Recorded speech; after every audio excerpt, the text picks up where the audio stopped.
All right, welcome back to the PMR podcast. This is episode 14. Thank you all for coming back. My name is Mitch. I'm an alcoholic addict.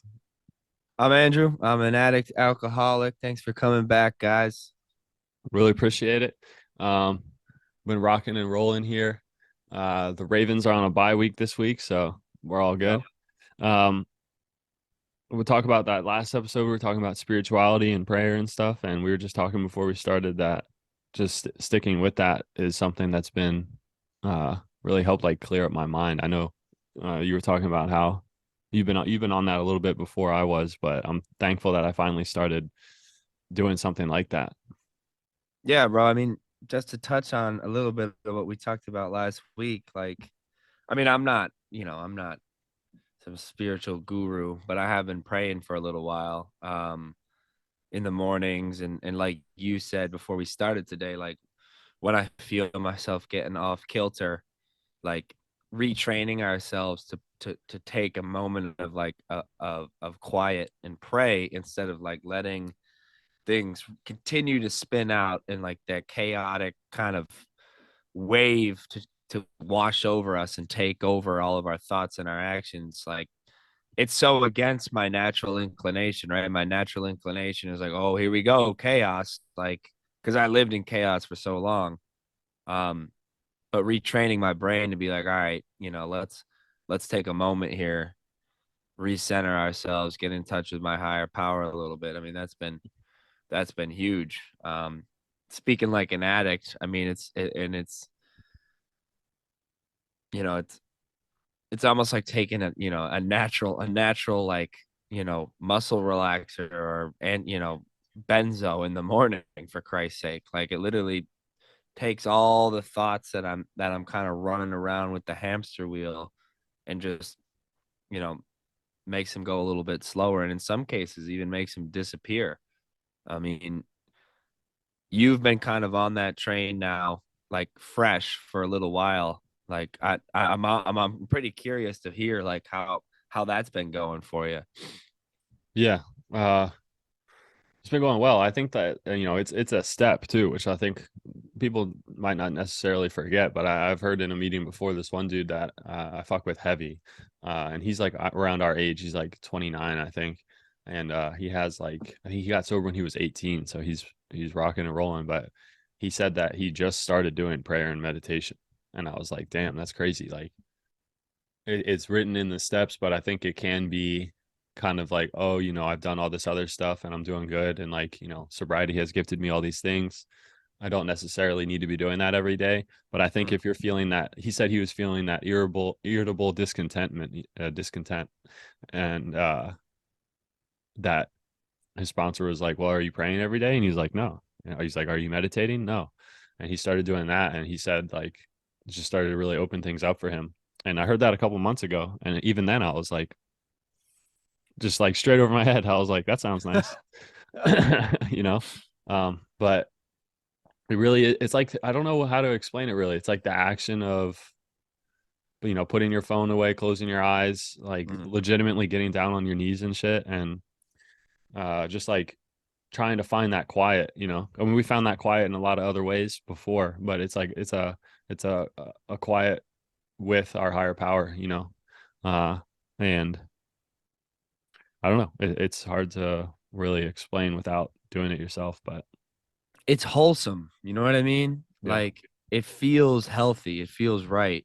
Like before, when I would do things to quiet my mind, like I knew it wasn't right. Like it didn't there was always a little piece of me that was like, all right, this isn't the right thing to do. This doesn't this isn't sustainable, and this isn't like a natural, um almost like I know what I'm doing is wrong, but the temporary relief it's giving me is going to outweigh like any sort of moral problem that I have with this, like in my spirit. But when it's almost like praying is in line with mind, body, and spirit. Like it's consistent with a healthy with a healthy mind, body, and spirit. And yeah, that's something like again, like an active addiction, everything is all over the place. Like nothing is lining up how we wanted to or how we designed it to. So I don't know. I can't say enough for prayer. And it's not even like I'm not sitting there saying 10 Hail Marys. Mm. Like, not that there's anything wrong with that, but like it doesn't have to be like that. Right, right, right. Like it's whatever conception that we have. Um, and again, I it has been because I don't realize how restless, irritable, and discontent I am until I have a little bit of relief from it. Like, because Mm. my default is like uptight, anxious, like fast heartbeat, high blood pressure, like ready to snap at people. This is how I operate. Right, right, Like, right. and I don't realize like how off center that is until I have a little bit of relief from it. Yeah. Like, so I don't know. It's huge. I'm happy to see that you kind of been on that wave. Um, Yeah, thank you. it's a nice wave, bro. And speaking of waves, dog, I kind of gotta out you. In case our listeners don't know, our boy is celebrating an anniversary, a celebration of sobriety. On the 11th, I wish it was the 10th because that was my birthday, but It was. it was the 10th, but he got honest. So, I commend you for that. But 11/11, 2022, Mitch has got 6 years of sobriety. Before we even hop into, you know, any discussion about this, I do want to say, like, you are a power of example, for me. I think for others as well. But, me being 18 months into this thing, seeing you like continuing to do the work 6 years in as a young person, like continuing to strive, to improve your spiritual health, your conscious contact with God. Like, not only that, but continuing to work on your relationships with others, like getting to know yourself better, all the progress that you continue to make. It's an inspiration for me. Um, and I am proud of you, man. Fucking 6 years is it's a long time to do this, like for a young dude. So I commend you. And yeah, I guess with that, like this episode, I think we kind of both talked earlier about like talking about what it means, what does it mean? Like to get an anniversary, to celebrate a year or 2 years, all the way up through whenever. So, I just, how you feeling? Like what does it feel like when you look at the chip, when you get commended in a meeting, when that, how does that all feel, bro? Hmm. Well, thank you so much for saying those things. That really does mean a lot to me. We were texting on that day too, and like it really like it does touch me in like a crazy way. And like I think I see you the same, bro. It's like crazy how you say that you see me because I see you in the same light, like and going straight on time. Like I don't think that a lot of the times like you can hear stuff from someone in a meeting that has less than you or more than you. It really doesn't matter who you're hearing it from because like if it touches you, it touches you. And like you've helped like light a fire under my ass too, and trying to just like continue this and like take after what you've been doing too. So I appreciate you very much. And but thank you for saying that. And I think that I've cried on two anniversaries, bro. I cried on my 1 year and this one, which is interesting because this one, I think my last couple, uh last year was okay, but my like 2, 3, and 4, like I I had a lot of feelings of like un I wasn't worthy of a coin or worthy of standing up in a meeting and saying like I got 2 years, I got 3 years because I didn't feel like I was holding myself to a level where I could do that. And I looked at other people in the rooms that had that time and I was like, damn, bro, they're lit as hell. And like talking about all this stuff that I just had no idea about. And this one, like, I just felt like in the last year, I've like through working with my sponsor and trying to be like of service in a way that I've never been before, I felt like at peace with this one. Like, Mm. Mm. I felt like the week leading up, I wasn't nervous. I wasn't uncomfortable. I wasn't randomly angry, which is new. And that even on the day, on the morning, I woke up and like I had an interview that day, and Right. like I was driving, I went to the gym in the morning, and I was driving to the gym, and like just like happy crying, like just like damn, that's crazy. Like 6 years ago today, I was waking up in a rehab, Mm-hmm. and like and like on this day, I'm driving to the gym at 5:30. You know what I mean? Like I have a car, I have a house, I have good friendships, I have a good sponsor, you know, I have good relationships with my family. Like I have everything that I need. You know, I've been taken care of time and time again, and this is the first time where I think I fully like really stepped back and was like, damn, like not only am I going to be okay regardless, but also like I just felt like it was just like some bliss shit. Mm-hmm. Mm-hmm. And um I'm just very thankful. I'm very grateful for every single day, and then that spurred the idea of like, you know, I've heard some dudes in this meeting that I go to on Tuesdays that said they stopped counting time.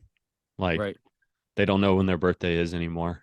Or they won't even go up and accept cakes because they just want to be a presence in the room. And that spurs this other conversation of like, why are we counting the time? Right. Why, like, you know? And so when I first heard that, I was like, what the hell? Like, you know, like that's the big event of the year, at least how I used to think of it. Like when you get your 1 year, you get to go up and the whole room sits and listens to you and you get to talk and you have the stage and you know, and to hear these Zen dudes that are like 10, 15, 20 years sober to say they don't even know what day their sobriety date is. They don't even, you know, they don't really want to go up and get a cake unless it's a lot of newcomers in there and they can get to them, you know, Mm. because otherwise it's just a lot of like, you know, self patting yourself on the back. So that's a really interesting perspective. And I don't know. I've been thinking about that a lot the last couple of days. Yeah, man. Like, when I sit here and think about that concept, like, I hope to one day be at that place. Right. Yeah. But right, like, I'm 18 months sober, and it's so funny. Like, I did a celebration at Heron, to celebrate my 1 year. Like, I went there, I told my story. Um, I had, the cake and the chips and the whole family there. My brother flew in. It was like a fucking holiday. Mm. Like, and it's like a double-edged sword, right? Like, I was so grateful, obviously grateful for Heron, like for recognizing it, putting the whole thing on, like making the space for me to like celebrate. And I think it's important for me, at least in early sobriety, like to have these milestones. Cause like, I mean, I, even as we sit here, it's funny, like you said, how I've lit like a fire under your ass or whatever. Like, that's because we're fucking both competitive. Like, because dude, like I met you, right? And I'm like, all right, cool. Like, well, I actually haven't met you, but I got on the phone with you. I was up in Minnesota, like at my family house. I'm walking up and down the dock. I'm expecting like you're like me, like maybe you got a year or two of sobriety, right? And you're like, yeah, I'm coming up on number 6. And I'm like, motherfucker, like this. In my head, I think I said to you, oh, that's great. But in my head, I'm like, you got to be kidding me, like, Yeah. because I don't want to lose or be behind anyone or what. Like, I'm like, damn, bro, if we both do this thing right, he gonna always have 4.5 more years than I do. That's just where my head goes. Like, I I'm feel you, bro. so uber competitive.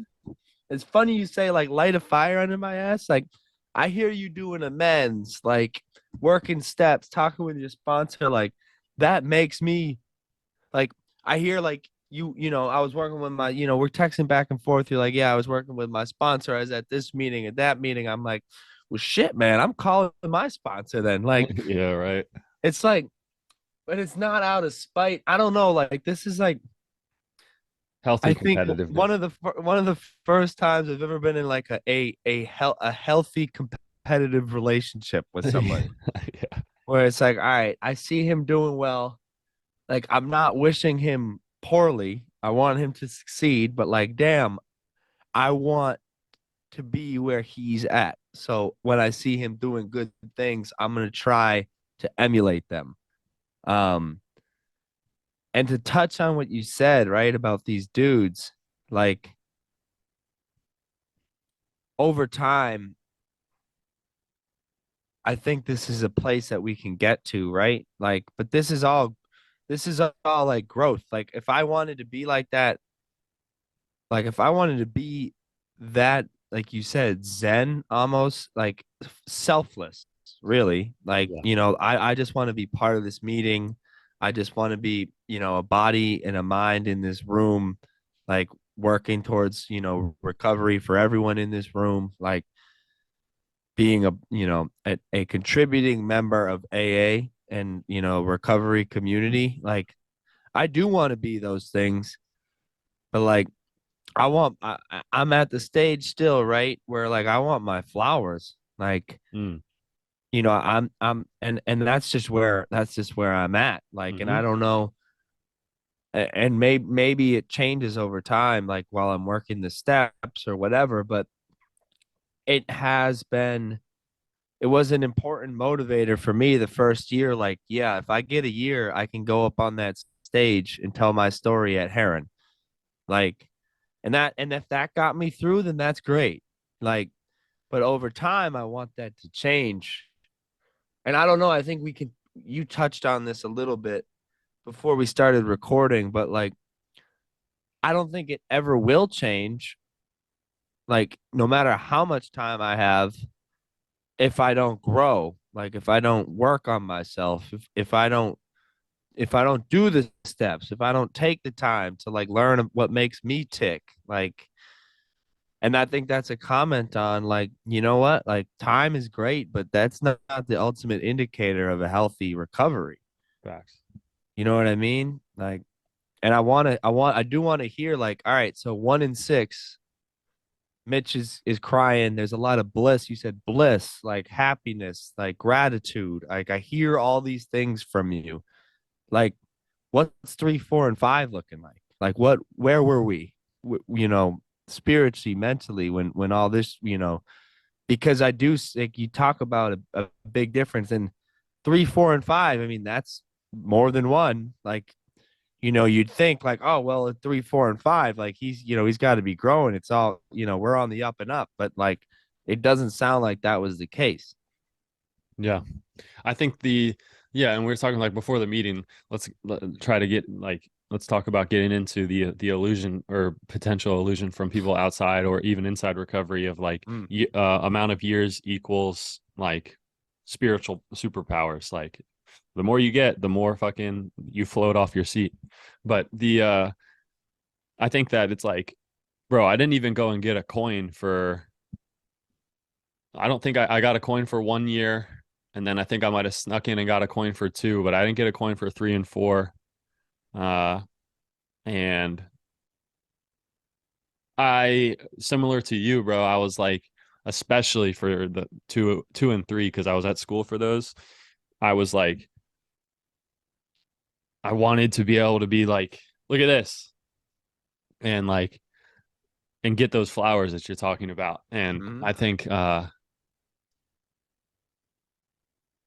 like you also said, it got me. I mean, it's part of the reason that kept me sober too. I mean, I'm not saying how big or small it is, but there's that our ego played a positive role in terms of like I'm gonna get that.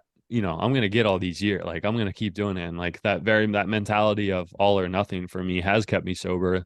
We've talked about a lot about how did I stay sober without really having a program. It was all. I mean, a large part of that was like you are not. This is not something that I'm going to allow you to do again. You know what I mean? Mm-hmm. In to extremely negative self-harm, like mentally. But I think just there was like not much conscious spiritual connection for me in the middle there. Like it was always there, and I realized that it was always there now, but just not connected really. And I'm just looking to further that connection now. Now that I've seen, I used to be so pissed off when people would be in the would go up and be like, all I did was listen to my sponsor and do what I was told to do, and I was like, shut the fuck up. Like, I don't want to hear that shit. And then I started to listen to my sponsor and do what I was told to do. And then it's just like, it just has really started to open things up, slow and steady. And yeah. Right. And it's funny, like they say it's a simple program, It really is, bro, which is wild.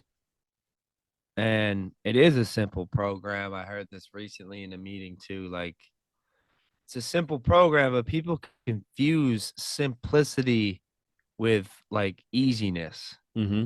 Like it's because it's simple, but it's incredibly hard. Um, to get sober and to stay sober in any program of recovery. Um, and it doesn't have to be hard, but this is my perspective. This is for me. Um, I don't like simple. Nothing is ever simple with me. Like I am if I can complicate it, I will complicate it. Like my sponsor gives me a suggestion. I'm like, yeah, well, that's a good idea, but I think I could do it better. Like I think I could design it better because I'm me. Like, what do I can listen. This is for me. Like I'm so unique, and this problem is so unique to me that no, like it's a good suggestion. Thank you, but like I think I'll take it from here. Like I'm gonna tweak it. I'm gonna personalize it, and that's what I mean. Like no, like if I had just done what was prescribed to me in its simplicity, then I would probably arrive at a much better place of peace. But because I like to complicate things, I'm gonna change it up and realistically just try to make it difficult for myself. Um, and like I sense that a little bit, like in those in between years, right? Like 3, 4, and 5. We had Mitch like staying sober, but like looking at this simple program and being like, nah, like this does not apply to me. Like I'm a complicated person. Like, and I mean it's not, I'm not gonna say it's like a cautionary tale because like here we are, year 6, like in Mitch is working like a very healthy program of recovery by the looks of it. But like I need to remember that getting time, like stacking up days, does not get me to arrive at like a spiritual awakening. Yeah, Like, facts. you know what I mean? Like I've known people, I've seen people like, even recently in meetings. I've talked to people. I've been at a beginners meeting. I saw somebody who had 15 or 20 years. Mm-hmm. Um, stop going to meetings, stop working their recovery, like, and then they go out for in 5, 10 years, and everything material and relationship wise, like all the stuff that they've built up and recovered from and that they've gotten back, like all the gifts that have been given to them through their sobriety, it's all been taken away. Like, and that's such a cautionary tale to me because honestly, like even now I struggle with the thought that like if I get to a certain number of years, like yeah, I'll never go back out. Like I'm fixed. Like not even I'm fixed. It's like I won't drink again or use again. If I get 10 years, like why even go to meetings? Like I'm not gonna use. Like I got 10 years. Like I wouldn't, but that's the thing is that this disease doesn't die. It's doing push-ups. Yeah, You bro. ever heard that one? That's my Yeah, favorite dude, it one. used to piss me off. I know, bro. That's my favorite one. If someone was like, the longer you're in recovery, it's just your addiction doing push-ups and like just waiting. And then when it comes, if you let it come back out, it's fucking tenfold. But I agree with you. The I have like a cornerstone memory of that when I was in rehab. There was a woman that came in that had like 22 years, bro. And like same thing you were just saying. And that blew my fucking mind because I was like 10 days sober. And she was like, I had 22 years and now I'm back here like sitting next to you in a meeting, like in rehab. And that like I'll never forget that. And like that was just a testament to like it has to be a continuous thing and it's always growing and stuff like that. And as fast as you get it, you can lose it. Right. Yeah. Right. Mm. I work, the dude I work with in breath work, he's like he's got the same length of time as you. I think a little over 6 years, right? And I'd put you in this category too. Like you guys both have 6 years. Um, and the things that you've achieved and that you've gained, like it's not because of time.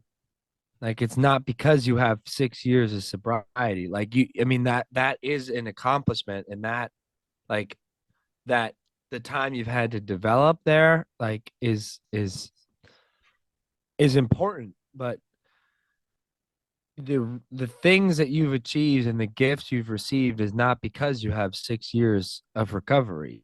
Like it's because day in and day out you have been working like on yourself. Like the things that I've seen Sage accomplish, and he's my breathwork coach. Like he's 6 years sober, right? And was a low bottom drug addict. Um, it is a drug addict, but was with a very low bottom and active use. And he has his own gym now, like his own brand. He's a breathwork guru. He's got, he runs classes. He has a whole lifestyle like that people in Southern California are following in terms of um hot and cold therapy, yoga sessions, sauna, like hit workout, conventional weightlifting, breath work, all of this like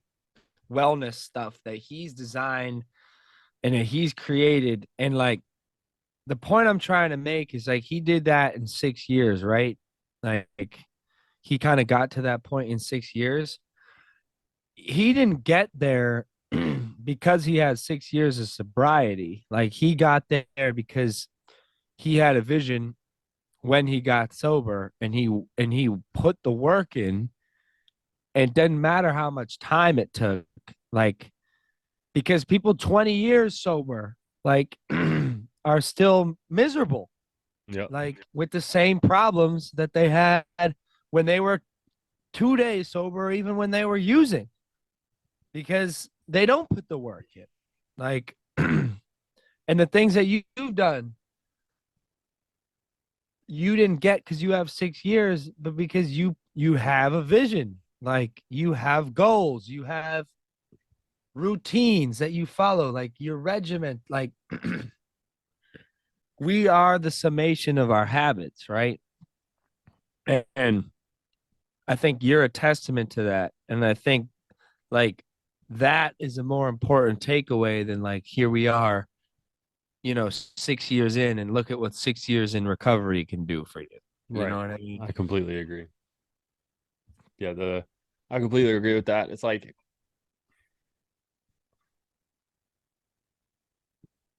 yeah, you have like all those speeches where it's like I don't even know what I'm trying to say about that. It's kind of just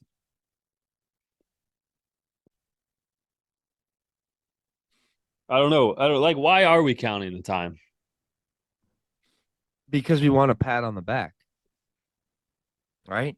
Like Like why are we because like it kind of spurs the question and like something that's like the elephant in the room when it comes to recovery is like we're trying to eviscerate pride and we're trying to become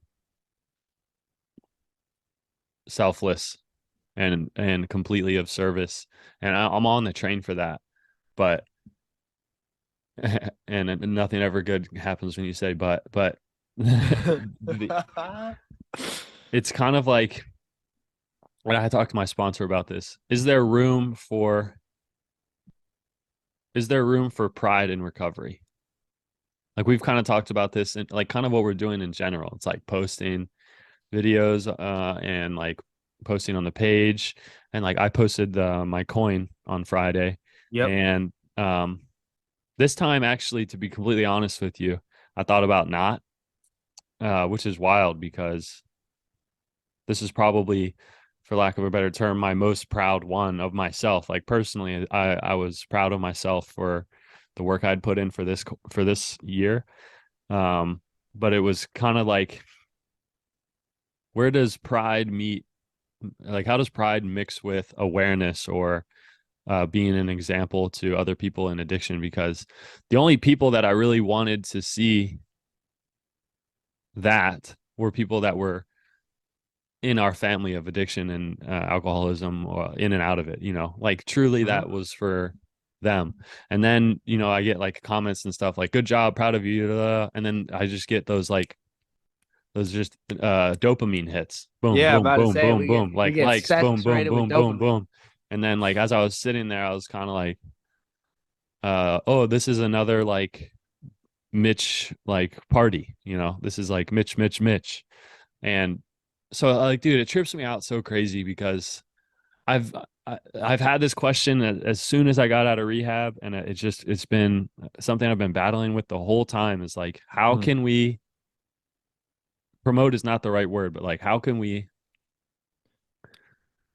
Yeah, and my sponsor would say you would how can I was gonna say how can we show off recovery, or how can we show that like it works and share the gifts of recovery, and how can we do all this? And my sponsor would say like by living it, Yep. not by showing it. But I feel like because social media is so rampant and it's so ingrained in our lives, like I personally feel that I don't know, it just trips me out, but I personally feel that like sharing it through social media and stuff does touch people, bro. I mean, you've had people hit us up through there saying thank you for sharing. So it's kind of like a mind fuck It is.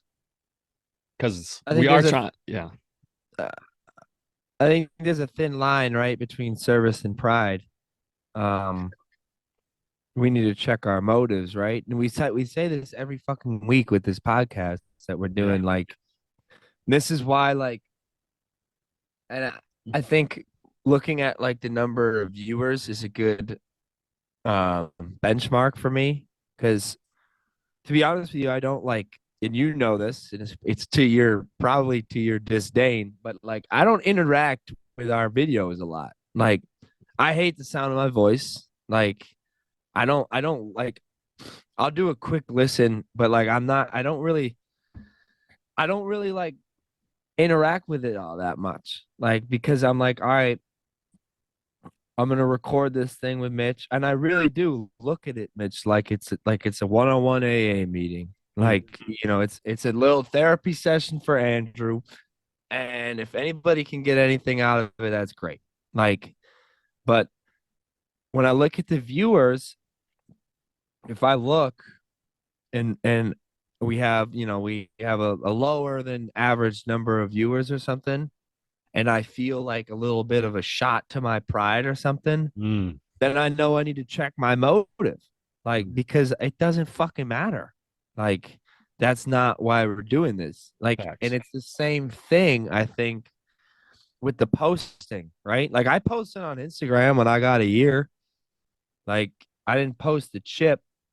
And true to my most of my Instagram posts, like, it was like some rap lyric, like, and it was cryptic as hell. And it didn't even really say it. I think it said like I don't know what it said. It wasn't like it, but people who know me and who know what I've been going through like knew what it was. Right. Um and right with the likes and the comments, like dopamine hits, and I ended up feeling like kind of dirty after it, right? Mm. Like just kind of like like what kind of gross. Like what was that all for? Um and I think when we start becoming obsessed with like all right likes in the comments and like who's interacting with this post and like that's when we're losing the service aspects, and the pride aspect is gaining so much power. Um, and it is like it's an ox like it's a paradox because we do like we join I joined AA and people join NA and other forms of uh, and programs of recovery like to get out of ourselves, like to stop like the self-serving, all the bondages of self, the selfishness, the self-serving attitudes, like all of that crap, and to become part of a whole, to become part of a recovery community, to do service, to like to be of service to others, like, and then we go into these big elaborate celebrations because we reach milestones, like, and I'm two ways about it. Like, I think we as addicts like to catastrophize things, right? So, we look at it and we're like, holy shit, like this is so opposite to our whole ethos and everything that this program is supposed to be about. Like, because we're looking at it like, wow, this is just all about, selfishness. And we're like, yay, me, and give me my cake and my chip, and everyone clap for me and give me hugs and all the other shit. And if there's a cute girl in there, give me a good, give me a hug and all this bullshit. And I mean, I'm not fucking lying right now. Like, and You're funny as fuck, bro.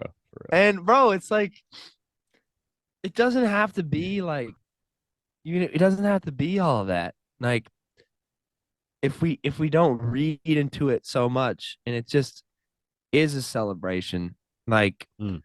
and it is an example for others. Like, I think I have to work on this too, and I think we both do, maybe, like, that you getting your 6-year chip or even posting about it, like, if you can check your motive and see, like, all right, it's not about me, like, me getting up and collecting the 6-year chip and people clapping for me and all that kind of charade, like, is not about me. It's about giving the motherfucker who just came in here and who's got 24 hours, giving that dude like a little bit of hope, like, and maybe being a contributing factor to why he comes back to this meeting. Like, then it it flips from a thing of pride to a thing of service. Mm-hmm.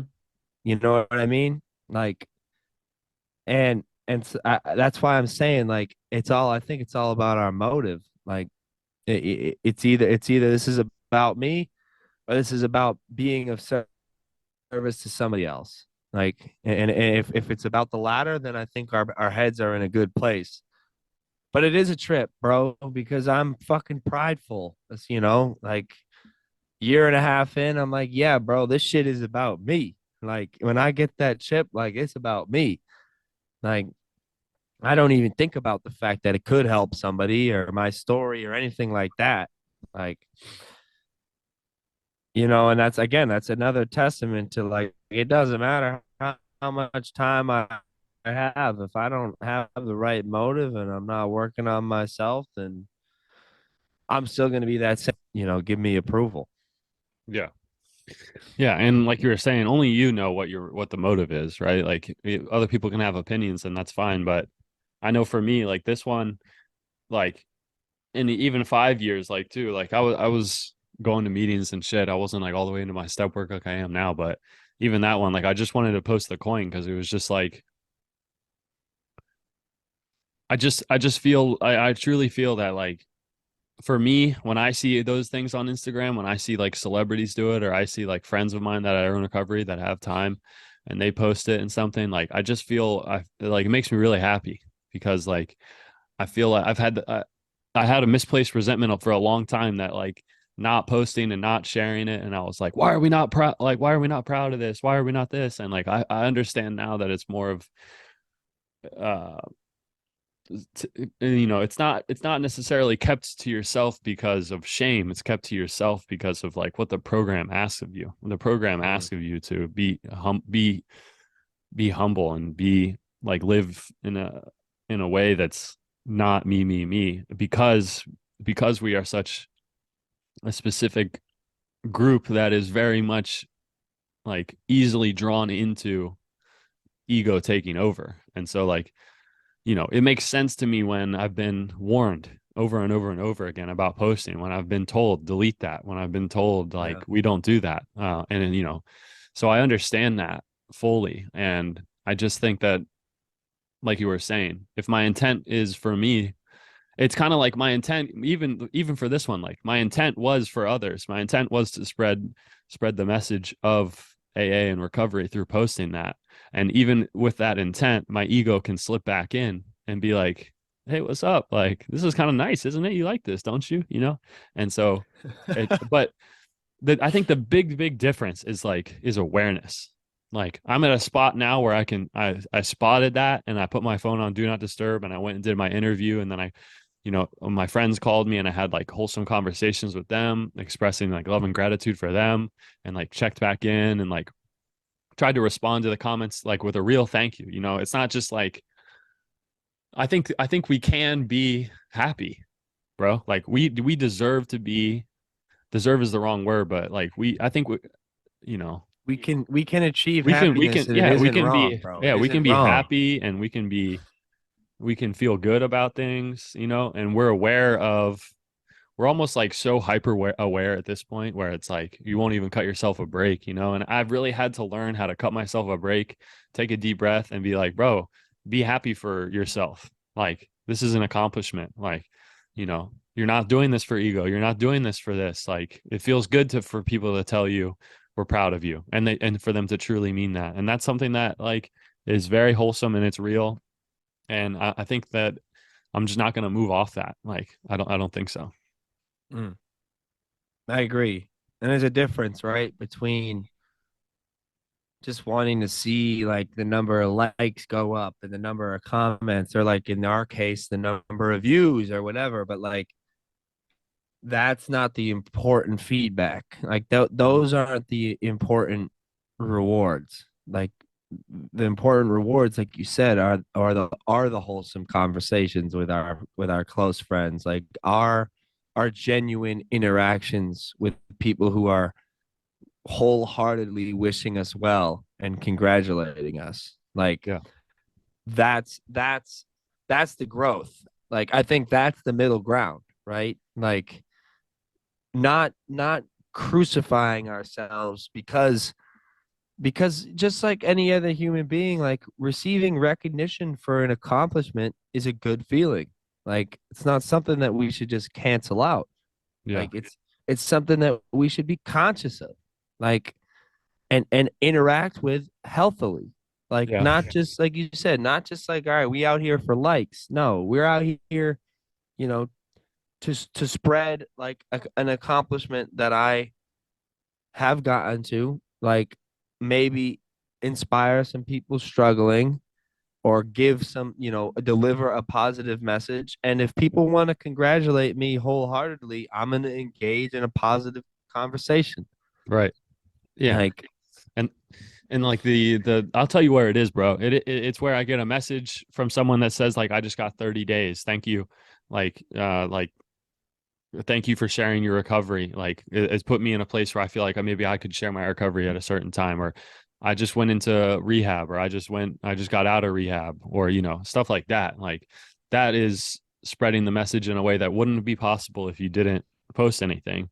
And I fully understand that like the OG way is to just live that shit, and if it comes up, it comes up, and if it doesn't, it doesn't.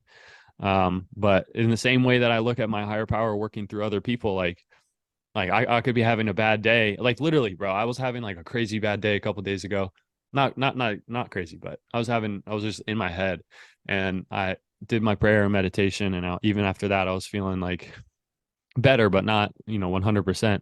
And I opened up my phone to this long ass message to this person just being like, thank you so much for doing this. I appreciate that. And then yada, yada, yada.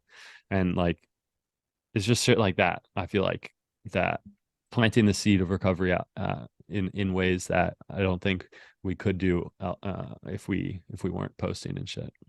right. Yeah, I agree. I mean, it's powerful and people respond to it. Like And that's like the imposter syndrome that we fight, at least that I fight. Like, I'm not rewarding. I'm not deserving of, having people use me as an example, or like my story isn't valid or whatever it may be. Um, and that's just not simply not true. Like, everyone in recovery has an amazing story. Like, has a story worth telling, has a story worth sharing that, could potentially help someone. Hmm. Um, so we have to give ourselves that space. And I do want to know, we don't have a ton of time left, but I do want to know, like, how, between kind of those middle years, and we've talked about the steps through all these episodes. I think the steps come up at least once an episode. That's just kind of how this program works. But I do want to know a little bit of, like, how integrating those into your life has changed, those middle years to where you are now.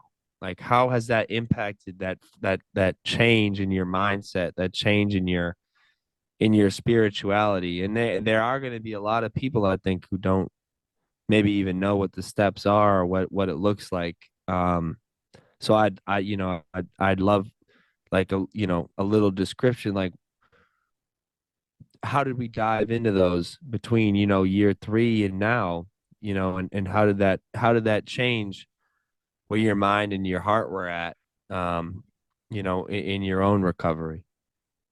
Yeah, I think the steps were always something that I like looked at and is for a long time kind of just avoided them because it looked uncomfortable. Mm.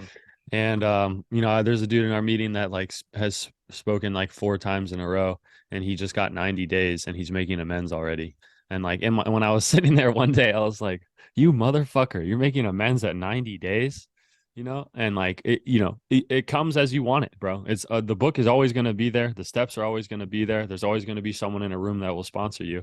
And um like for the steps, to really take them seriously, I dragged my feet on 1, 2, 3, and then once I started doing 4 and 5 like inventories. I think I talked about it a little bit, but I did that like a couple months ago, doing like a little bit of inventories, and then um I think I did one and then took a couple weeks off, then two, and then I did like 3, 4, 5 or whatever, and just started ripping the I mean 1, 2, 3, 4, 5 inventories. And uh I think once I started to see a glimmer of it being quote unquote worth it or paying off, or what can this do Mm-hmm. for me, once I started seeing it relieving anger and relieving resentment and relieving all these things, then I started to like buy more and more into all of that, and then just started to see like, oh, maybe if I actually read the section that my sponsor told me to read, or maybe if I actually do the resentments that he asked me to do, or maybe if I come to that next time we meet prepared with everything that he had asked me to do, like it might go well. And then I started to do shit like that, and then it started to go well. So, I mean, there's no like crazy thing. It was just This is a simple kind of program. fully, I think, which is crazy. I hadn't like fully surrendered until like in the last year, which is nuts. Like Mm. and I don't know if, like, I don't know if you can ever completely erase ego, but I still had a good chunk of me that was like, Mitch's way is the best way. And like you were saying, like, I can put a spin on this that will change the world. Like my version is just wait till I tell you my version.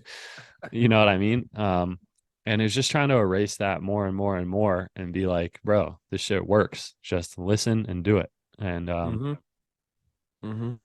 just trying to stay as consistent as I can with that.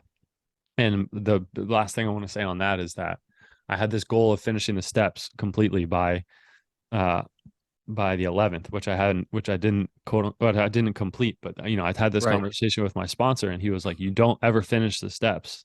Like I had a misconception of that. Step 12 is to carry the message, right? So the steps it's like a big circle, basically, and it's not like it's not like you submit some paperwork after you finish step 12. Like it's kind of just rolling. And I talked to my sponsor and he was like, you kind of did finish them. Like you've made some amends. So you haven't made all of them. You started prayer and meditation, which is 11 and 12, and you do H&I and talking meetings and have that, reach out and talk to people. That's step 12, carrying the message to another alcoholic. So like, it's kind of just, it's not really like a race or a finish line or like do this, do that. It's kind of just ever flowing. Yeah, I think that's a misconception too. And if I could just comment quickly, like for people who may not know what the steps kind of entail, right? Like 1 through 3, we're turning our will and our life over. We're admitting we're powerless over alcohol and drugs. Um, 4 through 7,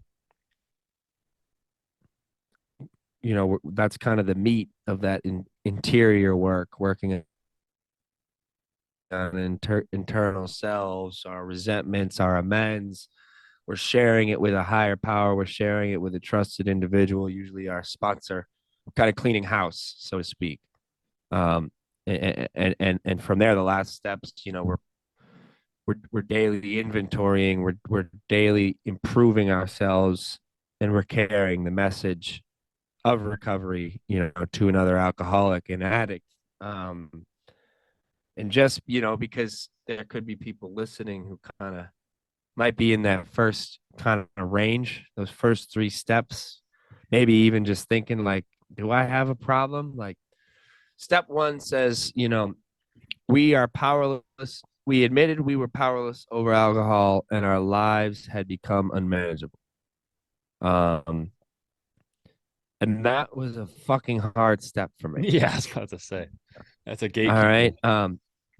I mean, dude, I was working that step for fucking 10 years. Facts. Like, in active addiction. Like every day I was working that step because it's a two-pronged step, right? Like we have to admit that we're powerless over substances, and then we have to admit that our lives had become unmanageable.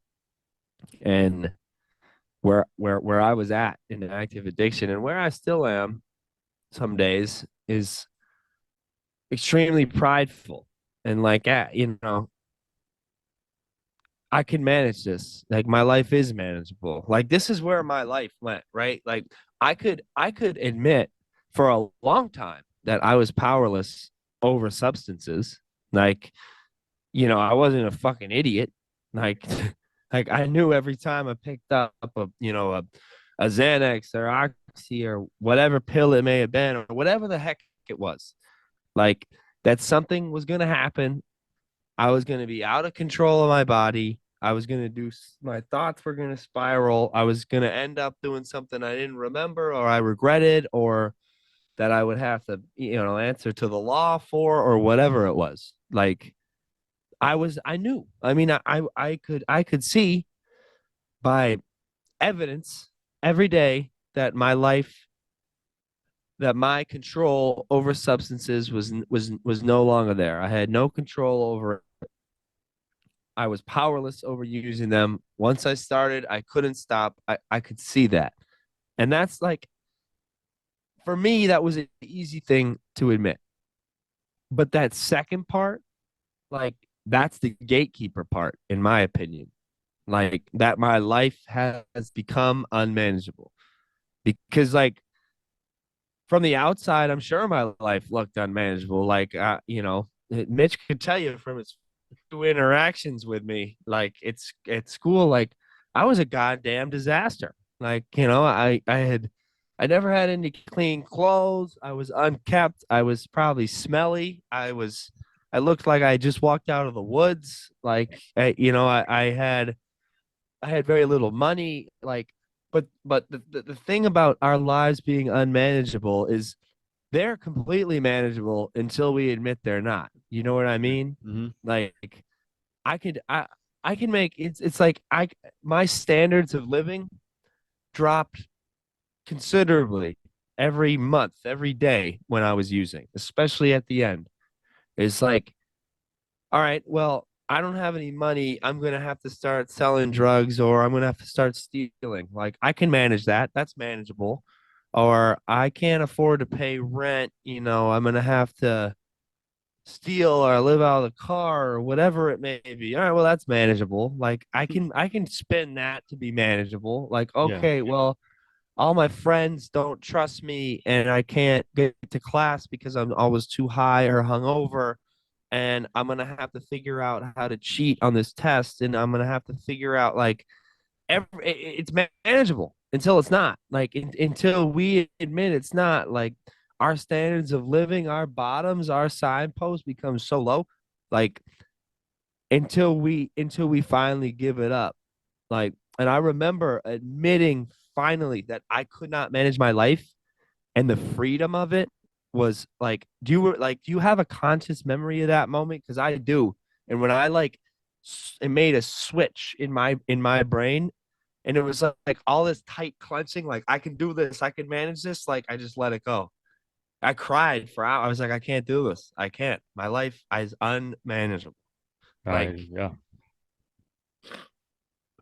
Yeah, dude, I definitely agree with what you're saying. I just when you were talking, I was like, I remember doing the exact same thing. Like, how can I? All right, this happened. Now, how can we game plan for the next thing? Like, we can handle this. Like, yeah. you've been here before. That might have a little, might have a little variation on it this time. Like, you really fucked up this time, but how can we spin this? What could I lie to this person about? How could I? Mhm. We're always like moving and grooving and shaking and baking, and it's just like how much of that rat race do you want to do, bro? And that's what I just got tired, bro. I like when you talk about that time when we finally let it down, it was like when my roommate had moved out. People were telling me to go to rehab. People were telling me I had a problem. I had been arrested. I had been chased by the police. I had hurt people, all this shit. And I was just like, God damn, bro.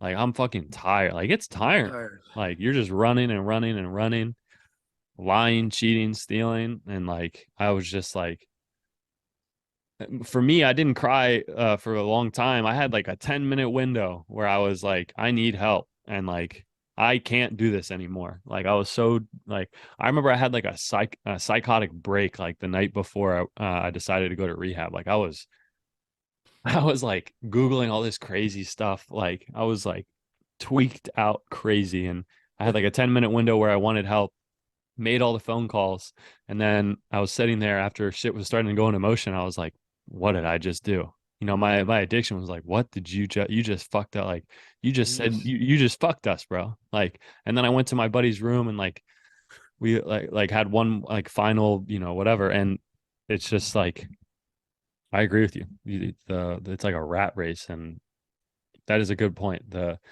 gate the gatekeeper part of that is we finally admitting to ourselves that our life was unmanageable. But mm. That's what I need to do every day, bro. Like, I have to do step one every day. hmm, Like, that's the I've heard step. that. Yeah. Like, and that's really the only step I have to do perfectly. Like, Mm, that's it. Everything else, like, we can work on. Like, it can be imperfect. Like you said, like, the steps never end. Like, we go around in that circle. We'll get back to step one, and I can work on the imperfections in my other steps. But every single day, bro, I have got to admit that, like, my life is unmanageable because I'm powerless over substances. yeah. And if you Like, think you can manage it, every go back single out and day. try again. That's right, bro. And that's a game I play. Yeah. Like people think, like, no, like, that's a game I play every Yeah, it's every real. day. Yeah, Like it's real. like can I, man? No, I can't. Like, because of that built-in forgetter, because I will forget, like, Hmm. all the bad stuff that happens, unless I, I remain, like, consciously I consciously make an effort to remember. Like, I will forget, and I will think that it was manageable, and I will go try to do things. Like, that's how this disease works. Yeah, Like, bro. so that At 4 years, I was having using dreams, and I was strong. I haven't told anybody about my sponsor really about this, but I was feeling strongly about smoking weed again.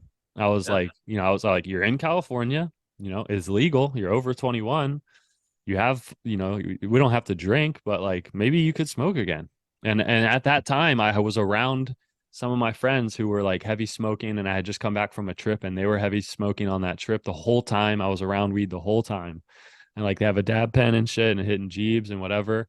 And like even when I was on that trip, that's when it started. Because in my head, I was like, I want to hit one. Like let me Mm-hmm. like maybe when they go upstairs, I could hit one. And then like when I got back here, I started having using dreams, and I was like strongly considering smoking weed again. And like that tripped me the fuck out. Like that, and then I had to tell someone that, and like had to repeatedly, and then every time I had that, I had to tell someone that because that's real, bro. Like it'll sneak back in so goddamn fast. Like it's So crazy. fast, bro. Yeah, and that's it. So fast. That's with 5 years sober. Mm-hmm. Like that's just a testament to the years. Don't if you're not working it and you're not staying on top of it, it's right there. It's like literally just sitting on your shoulder. It's like that angel and devil shit. Step one, bro, every day. Yeah. Every day. Well, thank you, bro.